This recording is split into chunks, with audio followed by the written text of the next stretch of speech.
بسم اللہ الرحمن الرحیم۔ نبی اکرم صلی اللہ علیہ وسلم کی حدیث ہے، المسلم من سلم المسلمون من لسانہ یدہ، جس کا ترجمہ ہے مسلمان وہ ہے جس کی زبان اور ہاتھ سے دوسرے مسلمان محفوظ رہیں۔ صحیح بخاری کی حدیث ہے، جس کی تفصیل کچھ یوں ہے۔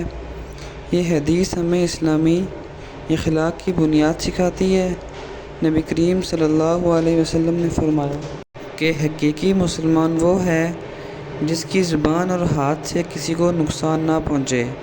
اس کا مطلب یہ ہے کہ ہمیں اپنے الفاظ اور اعمال میں محتاط رہنا چاہیے۔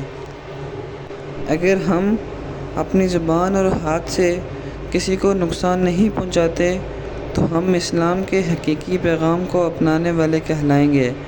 اس حدیث سے ہمیں یہ پیغام ملتا ہے کہ ہم اپنے ارد گرد لوگوں کے ساتھ امن اور محبت سے پیش آئیں۔